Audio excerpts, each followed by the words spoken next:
Hey guys, Jacob here. So in this video, we're going to be doing something really fun. We're going to be redesigning the proportional 7x7. So I made my first successful prototype back in December, and it turns decently for the most part. But there are some things about it that I'd like to improve. First off, it looks a little bit rough because it was printed on my old printer. Secondly, it's a little bit unstable. And thirdly,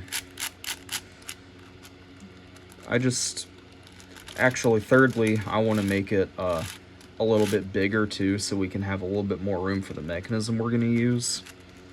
So while this one is 70 millimeters, the new one is going to be 77 millimeters with 11 millimeter cubies. Now I will mention real quick that I made a new version recently, but it didn't turn out nearly as well as I hoped.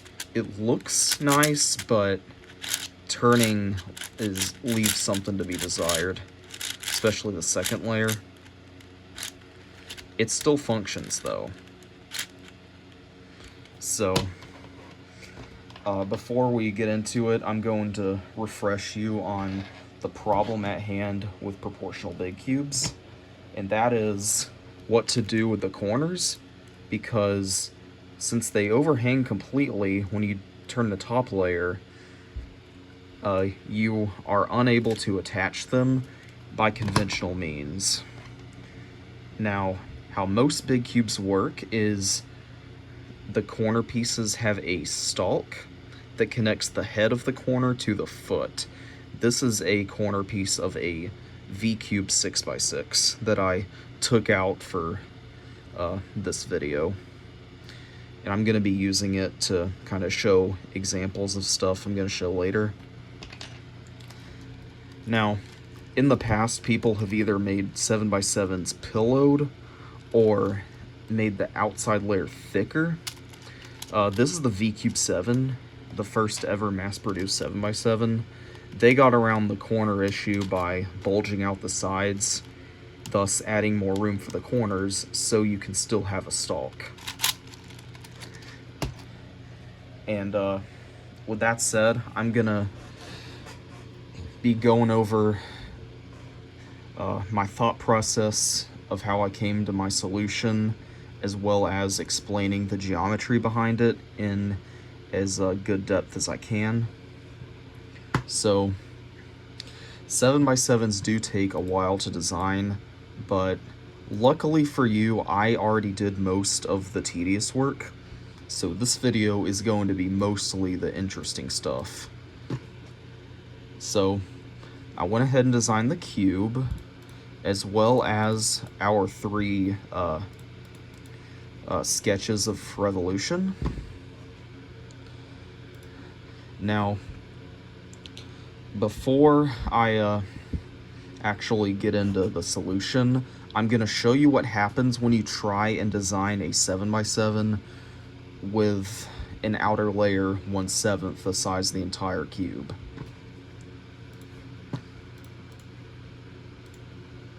So we're going to revolve this.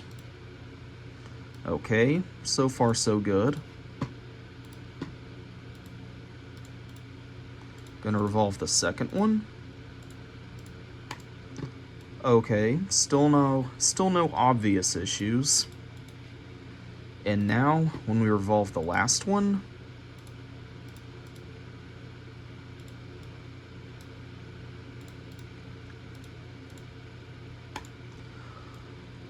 oh dear. So, as you can see, the head of the corner is there and the foot of the corner is there, but they're not connected. This is because a corner stalk, what it really is, it's the intersection of three cones, and I will demonstrate in here. So this right here is three cones that are merged together. You got one here, and one here.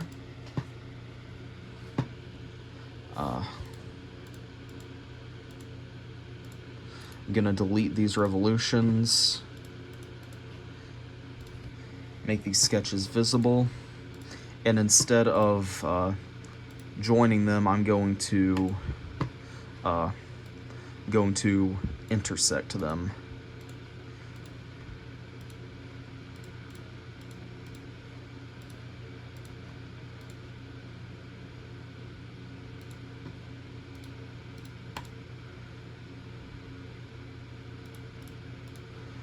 And this right here is what a corner stalk is shaped like.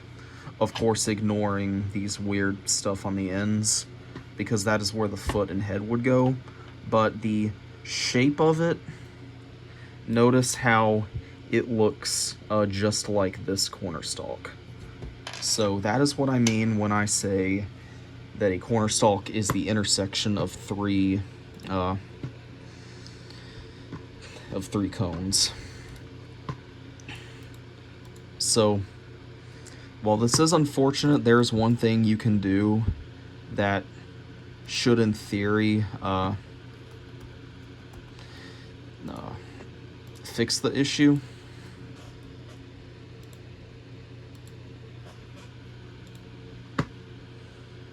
And what that is changing this radius right here, making it larger, of course, but having the pivoting point right here so this stuff doesn't get affected. Notice how it goes outside the cube. This won't immediately pose any problems. It will not affect the functionality at all, but it will affect something else that you will see later. And I'm going to show you what happens when you make a corner with this.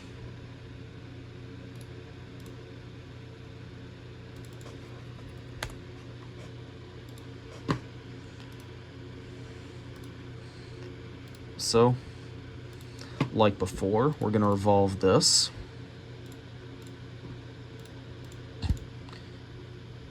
And, uh-oh, we've run into another issue.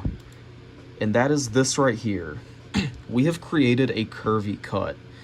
This right here is actually called ulzing. Ulzing happens when this cone sticks outside of the cube, making it so that the cuts are visible on the outside.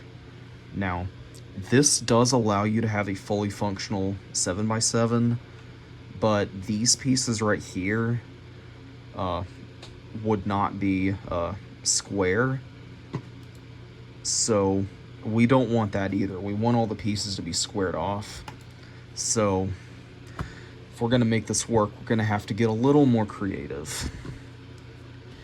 And luckily, I've got just the solution.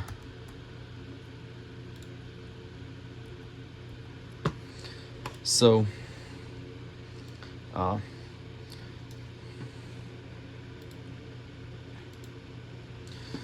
right here, I have a sketch showing the purpose of the two radii that I used. You may have noticed me switching back and forth between 37 and 42 millimeters for that cone diameter, and those are represented right here by these circles, which have those radii. Now, the smaller circle, as you can see, it does not go outside the cube, but it doesn't touch the corner either. And then the outer circle, it touches the corners, but it goes outside the cube, which causes ulzing. So it kind of looks like we have to choose between the two, except we don't. There is actually another type of curve that we can use that will accommodate both of these issues, and that is called a squirkle. And that is what this shape right here is called. Now, a squirkle is also known as a super ellipse. It has a major and minor axis just like an ellipse does. And this squirkle right here has a minor axis of 37 and a major axis of 42. So this allows it to not go outside the cube, yet touch the corner, which is exactly what we want. So we are going to be taking advantage of this shape in our design to make this cube work.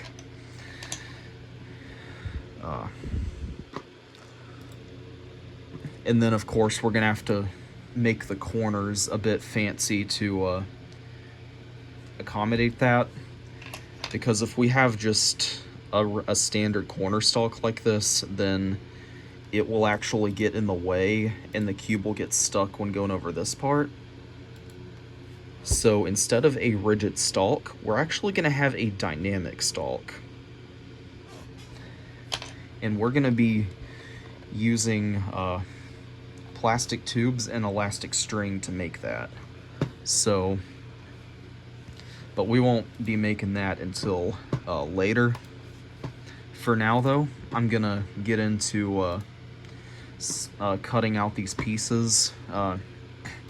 Now that I've shown you why we're using a squirkle.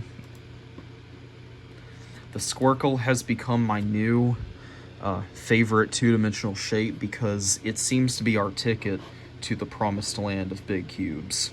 So, real quick, I'm gonna set these back to 37, because what we're gonna do is we're gonna design this down here normally, but this radius right here is going to vary according to the squirkle.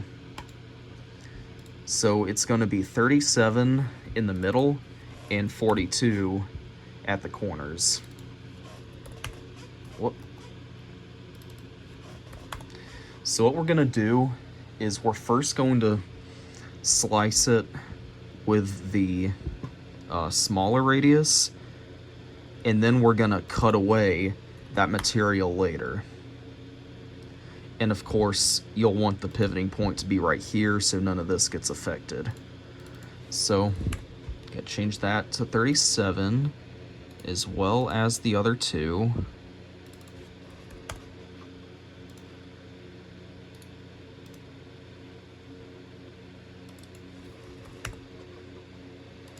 All right.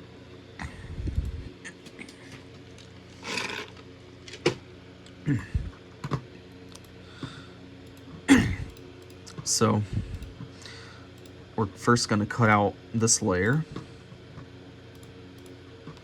and then we're going to have this sketch visible. You got to save that, and we're going to make 3 more copies of it. Excuse me. And each copy is going to represent what layer we're going to cut from. So there's going to be one for the center layer, one for this layer, one for this layer, and one for the outer layer.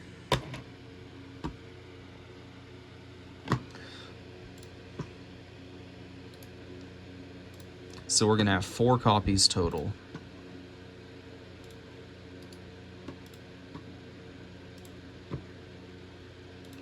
I'm going to go ahead and name them accordingly.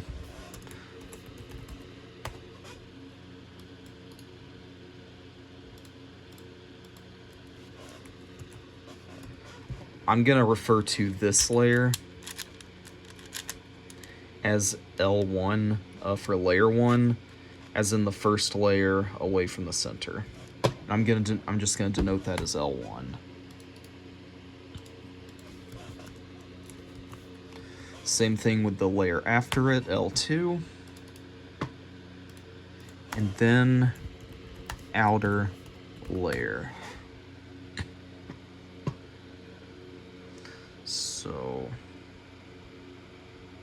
just making sure my camera's focused. So now that we've made our different layer files, we're now going to start cutting these out. Now, in this video, we're just going to focus on the pieces affected by the special squirkle cut, which is going to be all of layer 2, as well as the corner. So we're not gonna worry about these. I will do all that work off camera because it's not really relevant to the topic of this video. So I'm gonna open this up and we're gonna cut this region out of it. So we're gonna go in here, add our clearances. I'm using a finer nozzle, so I'm gonna do just 0.1 everywhere.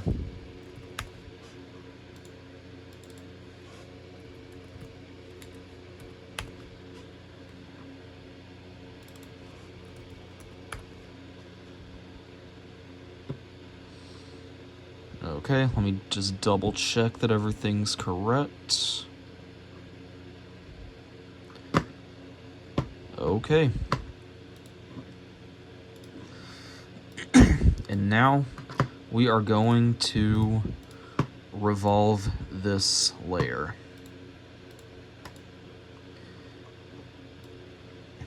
And it is now time to do our squirkle cut. Now, this part is really cool. It's one of my favorite parts of designing the 7x7. So we're first going to create a sketch. Actually, well, first of all, we're actually going to go into the sketch and measure some things. The distance between here and here is 13.5.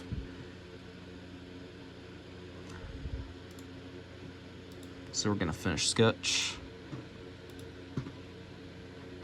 And we're going to offset a plane 13.5 down from here.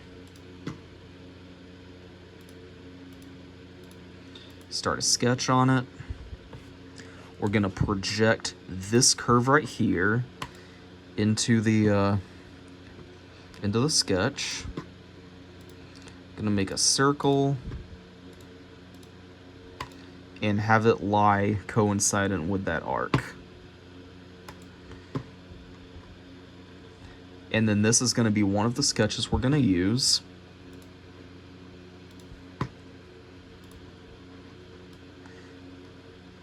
And next we are going to make our squirkle. We're going to make that on this plane. So we're going to ensure that this is the center. Get that out of the way. And the first thing you're going to do to make a squirkle is make a square. That is the size of the cube. And then make all of it construction. Next thing we're going to do, place 2 points. Make one of them vertical above the origin. And then the other one lie on this diagonal line. Then we're going to set this dimension as 37.1 because we're including the clearances in this particular squirkle. So that is going to be the minor axis of the squirkle. And then we're going to set this dimension 42.1. And that is going to be the major axis. Going to select circle pattern, select those 2 points, copy them around the center 4 times, and this will give you 8 points going around.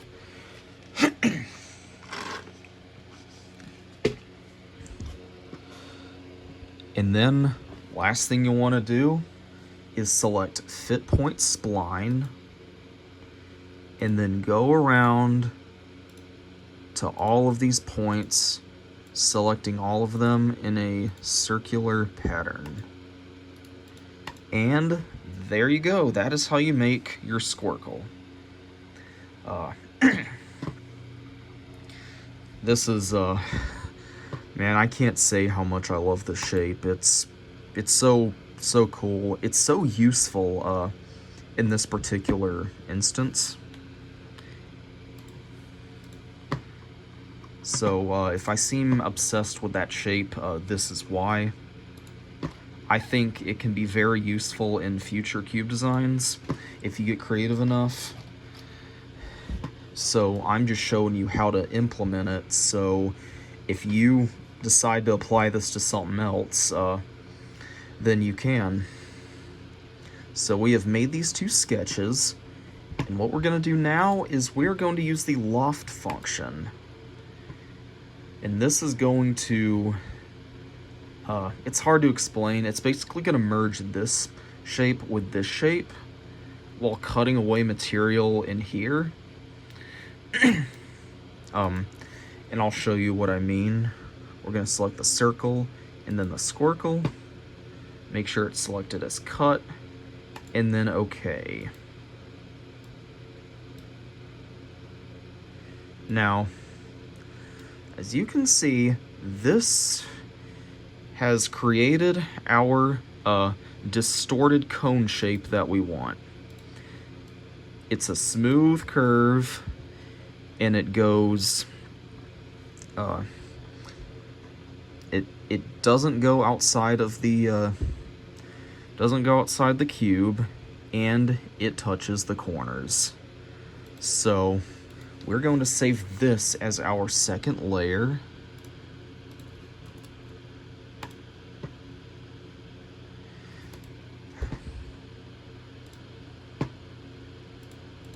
And I'm actually going to close out of this because we don't need it anymore.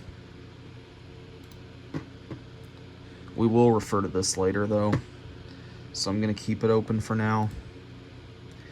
And then the next thing, of course, after you make the squircle cut on this layer, you'll want to just cut out these pieces as normal. Actually, except for this one, which I'll actually show you how to make the outer X center. So we're going to go into this sketch, and we're going to add the clearances.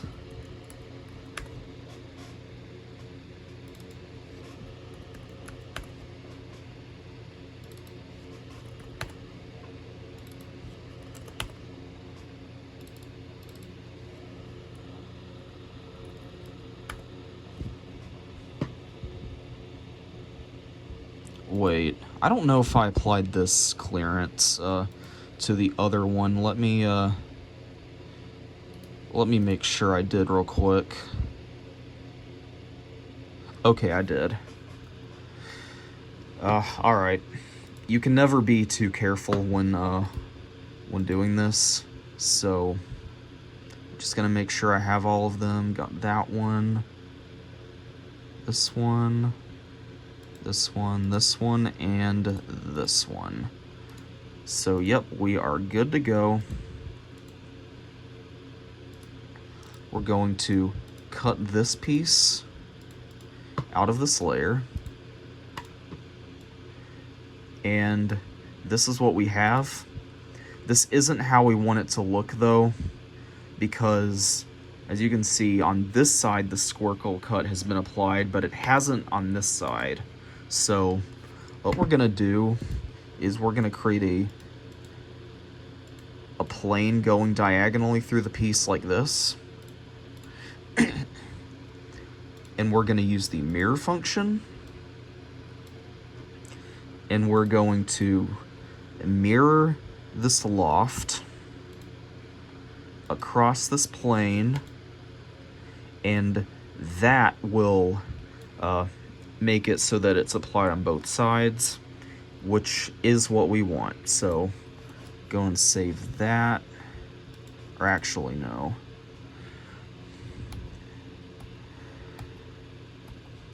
I'll just be sure to do that off camera later.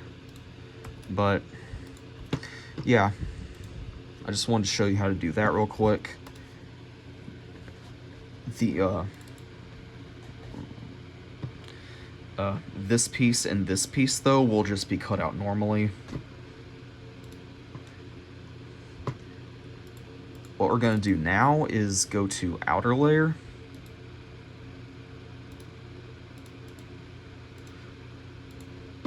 gonna cut that out.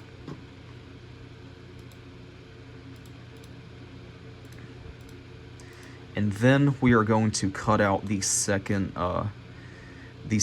wing edge that goes next to the corner. And this will also need the squirkle cut applied to it. So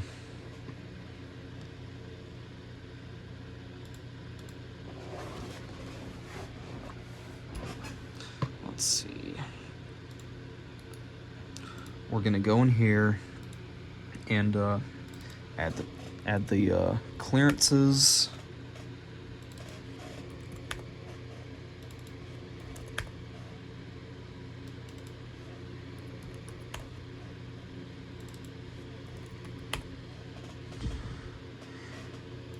Finish sketch.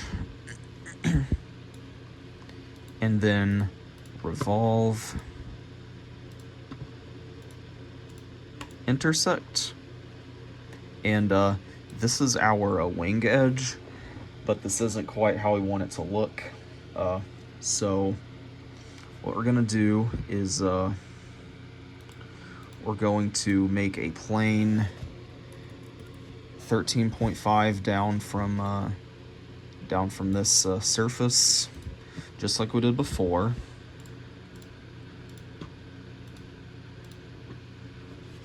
Project this arc right here into the sketch. Make a circle, and then make this circle lie on that arc. And so we have our circle. And then we'll want to make a sketch on this plane. And then make our squirkle again. So make a square.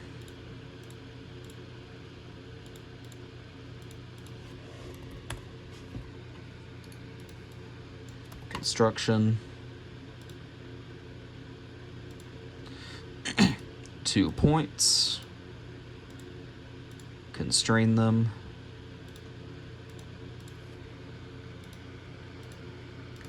Minor axis. Major axis.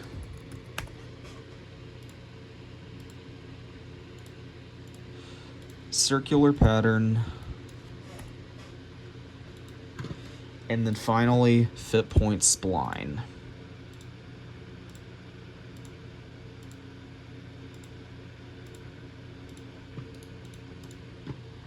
And then finish sketch. So, like we did before, we are going to use the loft function, circle, then squirkle, cut, and then OK. And this is how we want our edge piece to look. As you can see, it cut away more material, and there is now room right here for a corner stalk.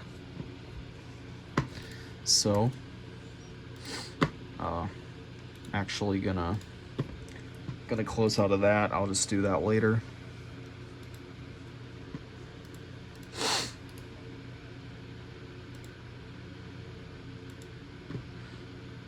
And then lastly, we are going to make a corner. Now, this part is a bit involved,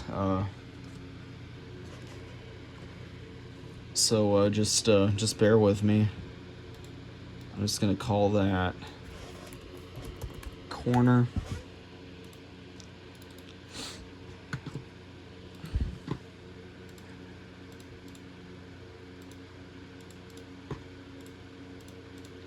And then we're going to cut our corner with the smaller axis, or with the smaller radius.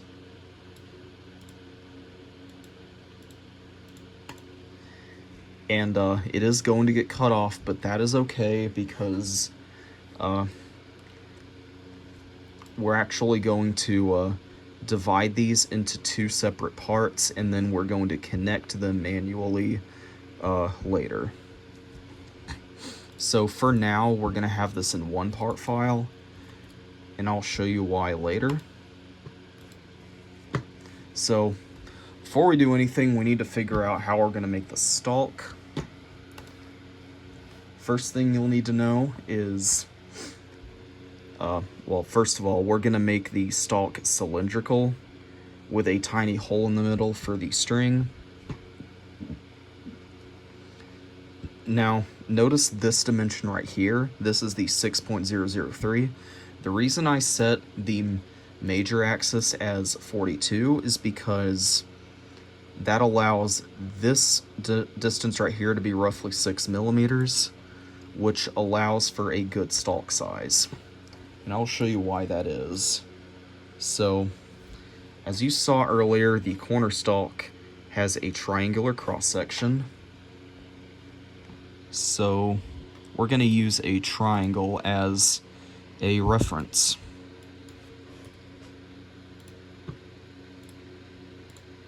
We're just going to set this to 6 millimeters. Make a circle inside it. Make it tangent to the sides. And then we're going to measure the inside of this circle. So diameter of the circle is 3.464 millimeters. And we're just going to say 3.46, because that's an even number we can work with. And it's rounded to only 2 decimal places, which should be plenty accurate. So that said, we are going to use 3.464 or 3.46 as the diameter of our stalk, and I'm going to create a new part file. Now, instead of making a ring and extruding it, we're going to make a region and revolve it, because the top of the stalk is going to be dome shaped so it can pivot inside the corner head. So our region is going to look something like this.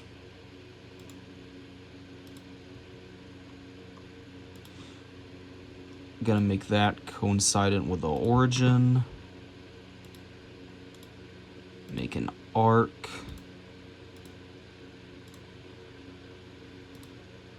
Close it up here. Make this tangent. And then we're going to make a line right here. Can make this line vertical, and then make that construction. Our stalk is going to take this general shape before we revolve it. Now, we're first going to set the radius of the outer radius of the stalk, which the diameter was 3.46, so half of that is going to be 1.73. So 1.73. And now for the inner radius, we need to figure out how big the inner cavity for the string will be. I'm going to be using this stuff, which is 1 millimeter elastic bracelet cord. It's transparent and it's stretchy, and it's 1 millimeter wide, so it's perfect for this purpose. I'm gonna make the inner cavity thinking 1.4 millimeters, or actually 1.3 millimeters. Half of that is 0.65, so that is going to be our inner radius. And then there's 2 more dimensions we're wanting to one more dimension we're setting for this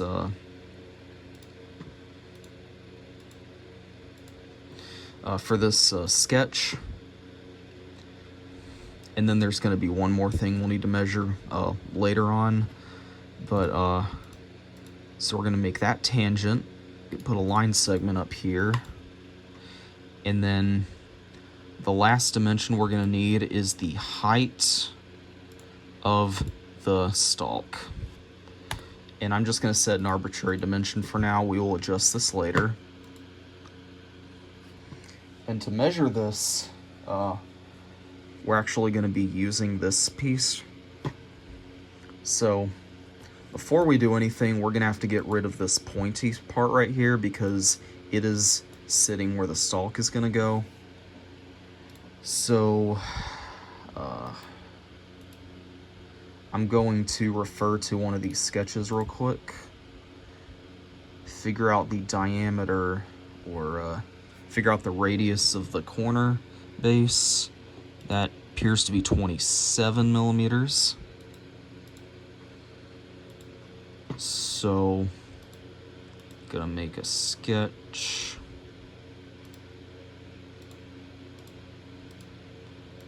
Make an arc.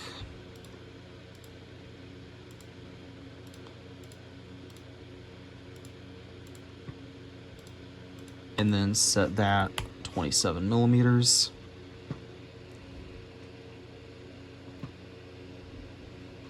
And then, or actually, we're gonna say 40 millimeters, and then the inner arc is going to be 27 because we want to, we just want to cut away the pointy part, not any other part of the corner.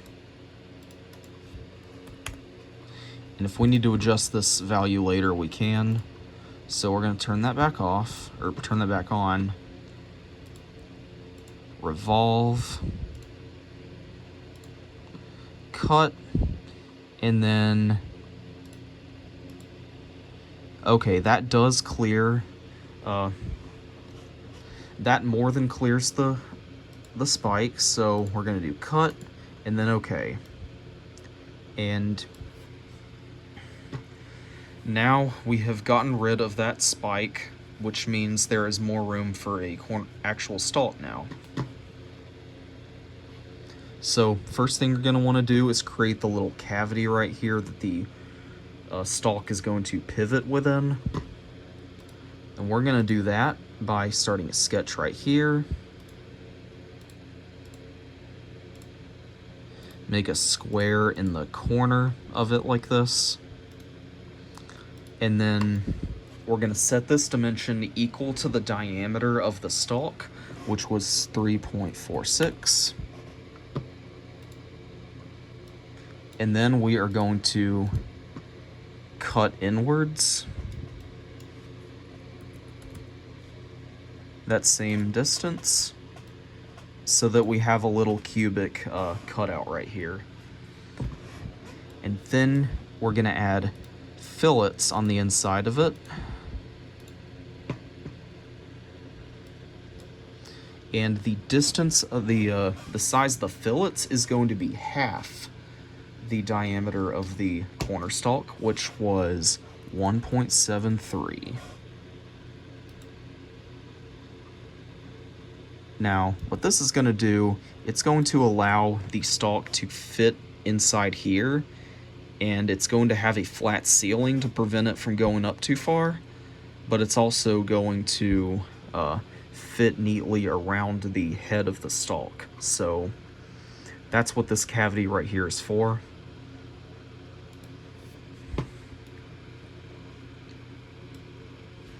Now, what we're gonna do to decide this height right here of the stalk is it's a little bit complicated. What we're first gonna do is measure the distance between the origin and the tip of the corner, which is 66.684. So we're gonna type that into our calculator. And then we're going to figure out the distance between the bottom of this curve and this point right here, which is 14.326 minus 14.326 And then lastly, we're going to subtract the radius of this curve, which was 27. So minus 27, 23.358. So we're just going to round this down to 25.35.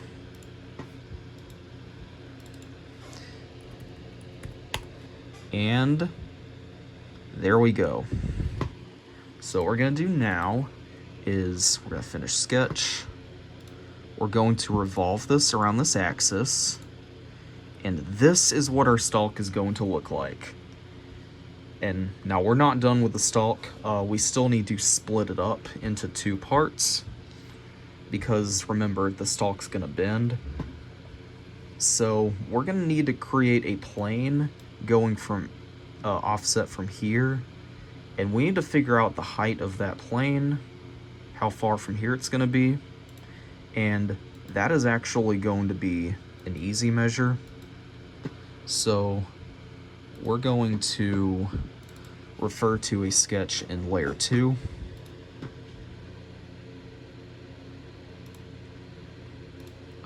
And let's see. We're going to do this one because it has the clearances accounted for. And the size, the length of the long part of the stalk, which is also the bottom part, is just going to be the length of this line segment right here, which is just 19.374. I'll just do 19.37. So offset plane.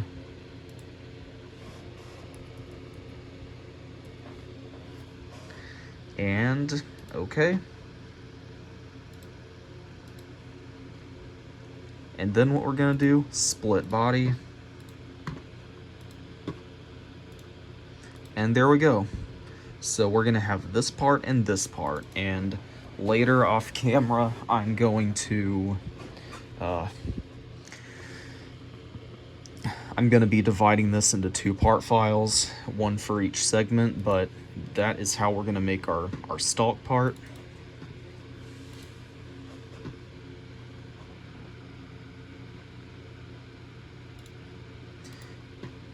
So now what we're gonna do is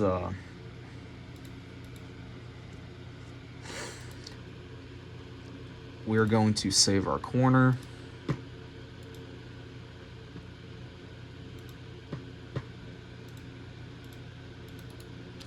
And we're going to make 2 copies of it.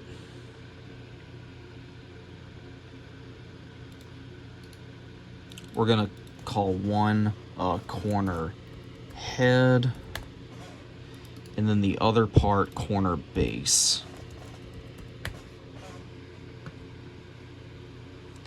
And real quick, I'm gonna save this as the corner stalk.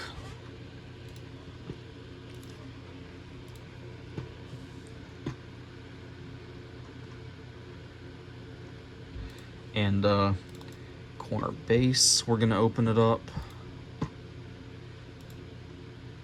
And we're going to remove the head part. So now we just have this part.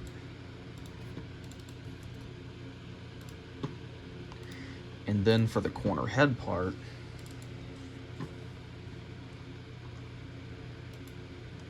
we're going to be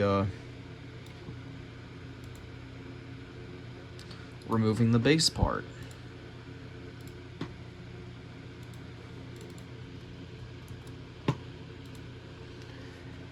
And now, you can probably guess now how the corner's going to go together. We're going to attach the string inside the head, and then the string's going to go through both segments of the stalk.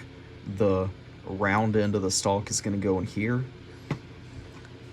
and then there's going to be a hole going through the base of the corner, and then out the other end. And then I'm actually going to be using a screw to secure the string in place.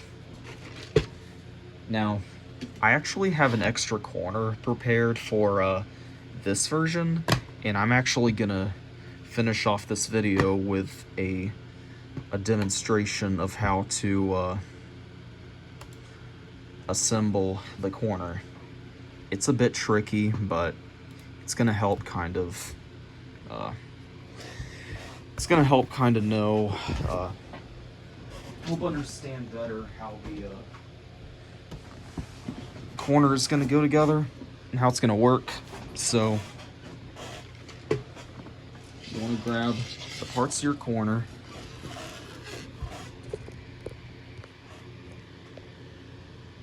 so you got two parts of the head. You got this part, which has a triangular cavity in it, and this part, which has a tiny hole going through it, and it fits up inside just like this. Now, hang on, that's better. So, and then right here we got the short and long parts of the stalk, and then the screw that we're going to be using to secure it. So you will need your elastic string, wire cutters, needle nose pliers, a small Phillips head screwdriver, a tiny flathead screwdriver, a knife, and a diamond file. Oh, and super glue. So I'm now going to go through how to assemble this corner. What you're going to do first is you'll want to cut off a piece of string a few inches in length. You'll want to prepare a tiny drop of super glue onto the tip of your tiny flathead screwdriver.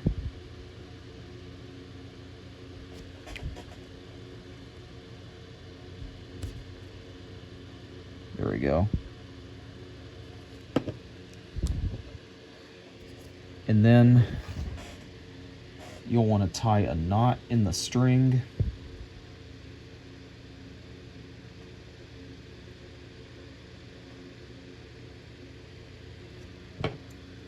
Grab one end of it with the pliers.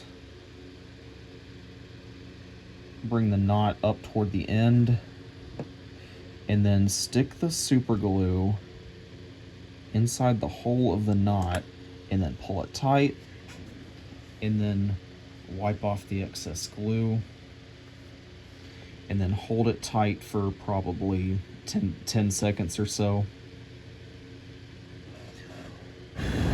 Blowing on it might help too. Now, once the glue has had time to dry, you'll want to snip off the extra string on the end. You'll want to feed the string through this piece. Put a little bit of glue on the bottom of the knot just for extra security. Sorry, I'm trying to keep all this in frame. And do that, kind of mash down on it. Of course, try not to get glue on your fingers. Next thing you want to do, put a glob of super glue spread on your screwdriver, spread it around this cavity.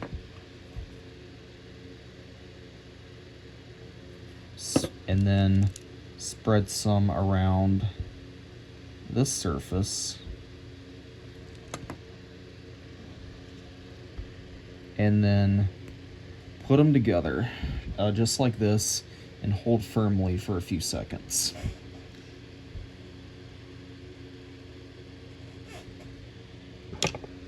And now this side might feel a little bit rough, so you want to kind of cut off some of the scrape off any plastic that might be sticking out. Now, normally I don't advise cutting toward yourself, but this knife is pretty dull, so I'm not too worried.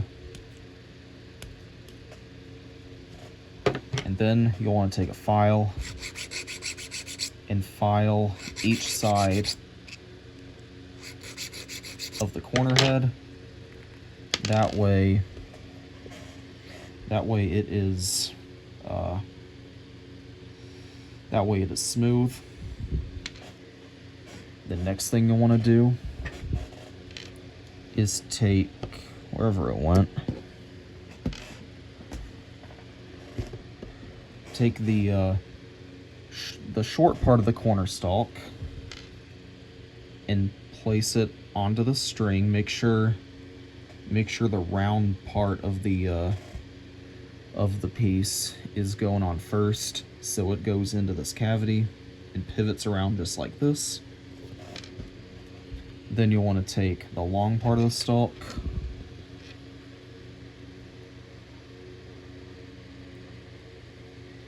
and feed it onto the string like that. Then take the base of the corner, feed it through the hole. Now, I added a tiny channel next to the screw hole for the string to stick out of. Now, before you do this, you'll actually want to pre-thread the screw hole just to make it a little bit easier. So make sure it's going in straight, and then screw it in just about all the way, and then take it out. And the screw will actually cut its own threads into the plastic, so once you pre-tap it, you're good to go. Now you'll want to feed the base of the stalk onto the string.